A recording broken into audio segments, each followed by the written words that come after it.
estándar. Entonces ya empezamos el segundo video y lo puse como repaso porque habíamos visto de alguna manera el error estándar de la media, pero ahora vamos a mostrar errores estándar de otros estimadores. Aquí lo tenemos. El error típico o estándar de la media. Ya lo hemos conocido, ya lo hemos trabajado. La desviación sobre raíz de n. Ese es el error estándar. ¿Cuál es el error estándar de la proporción? Aquí se ve. P por 1 menos P, o lo que es lo mismo P por Q. Raíz de P por Q sobre n. Ese es el error estándar de una proporción. ¿Cómo salió eso? Con lo mismo que vimos ahora. Se trabajaron unas muestras, se hicieron experimentos y llegamos a que este era el error estándar. El error estándar es la variabilidad que hay, ¿no? Ahora, si estoy trabajando con una diferencia de promedios, perdón, diferencia de proporciones, ya en la teoría hablamos de pi1 menos pi2. Pi1 menos pi2. Que no es más entonces que cuando queremos averiguar diferencia de proporciones. Y el error estándar, en este caso, sería la raíz cuadrada de P1Q1 con los gorritos arriba, por eso salen unos cuadritos. P1 gorrito, Q1, que quiere decir estimado, sobre N1, más P2Q2 sobre N2. Ese es el error estándar de una proporción, perdón, de diferencia de proporciones. ¿Para qué sirve eso?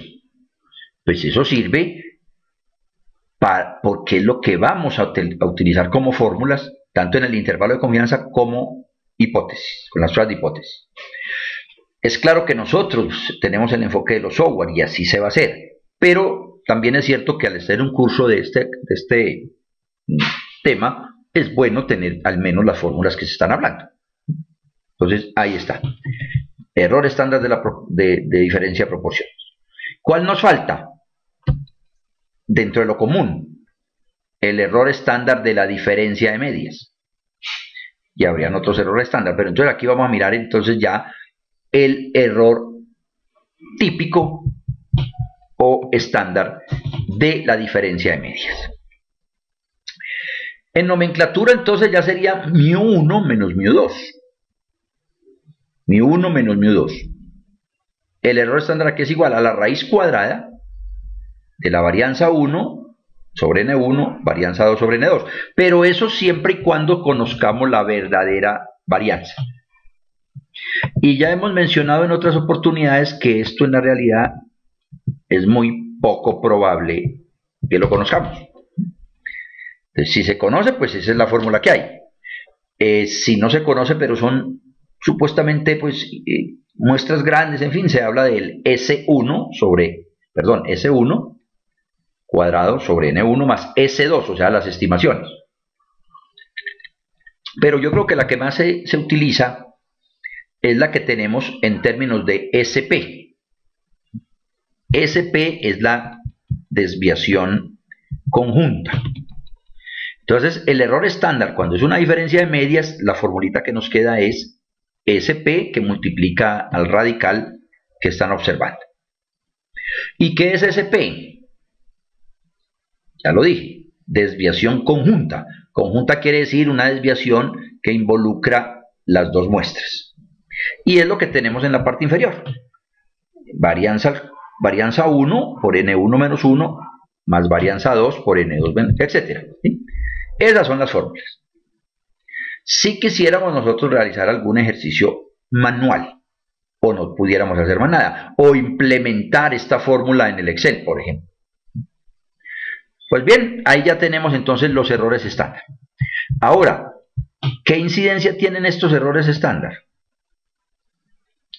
Pues aquí vamos a mostrar en la diapositiva siguiente, estoy mostrándolo solo con el del promedio, que el intervalo de confianza está compuesto por, obviamente, el indicador puntual, el estimador puntual.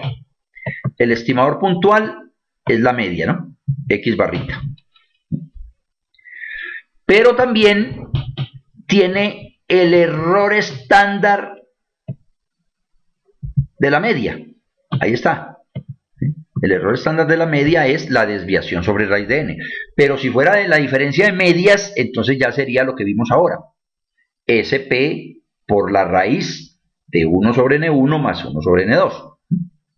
Si fuera un intervalo de confianza para proporciones, pues entonces aquí me quedaría P estimado, y aquí ya sería raíz de P por Q sobre N. O sea, el error estándar, dependiendo del intervalo que vamos a calcular, es el que vamos a colocar en la fórmula.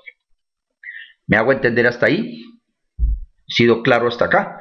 ¿Para qué sirve ese error estándar? El error estándar va en la fórmula de los intervalos de confianza y depende del estimador que quiera calcular.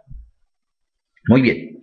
Ahora, en esta diapositiva tengo un recuadro más amplio y es lo que estoy llamando E, el error. Ese error está compuesto por el error estándar del estimador que estemos trabajando, pero multiplicado por el otro factor de confiabilidad, o sea, la T o la Z, depende del caso. En este caso lo tengo escrito como T, n-1 alfa medios. Ese n-1 alfa medios no es que multiplique ni divida, eso es solo para ir a buscar en la tabla. Pero como yo no uso tablas, entonces será solo para ir a utilizar un software y poder calcularlo. Seguramente sacaremos el rato, si no hoy, en cualquier momento que ustedes me acuerdan, para hacerlo por el Excel. Entonces, el error de muestreo, entre otras cosas, es todo este pedazo. Y es igual al T por la desviación sobre raíz de L. Por lo tanto, si mis datos tienen mucha variabilidad, el error será más grande, en el de intervalos me refiero. Y la confiabilidad también influye porque el T está en función de la confianza. Eso es lo que queremos decir. El error es la mitad del ancho del intervalo. Y ese error se construye trabajando con el error típico de cada indicador más la confiabilidad, o el valor que sale de la confiabilidad. Ese es el tema del error estándar.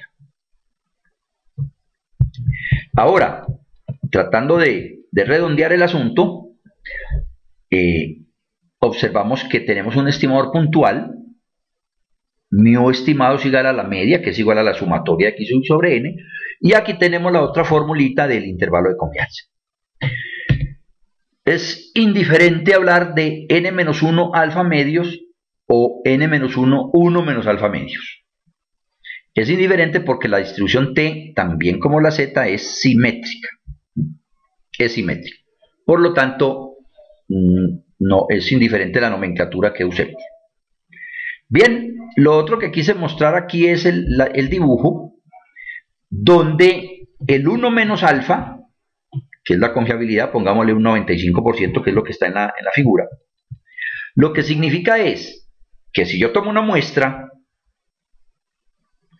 pues tengo una probabilidad de 0.95 de que el verdadero promedio esté incluido en el intervalo. Observen que hay muchos intervalos que están metiditos en este rango, ¿no? Pero pueden haber otros que queden fuera, o mejor, aquí hay pedacitos del intervalo que no están en todo el centro.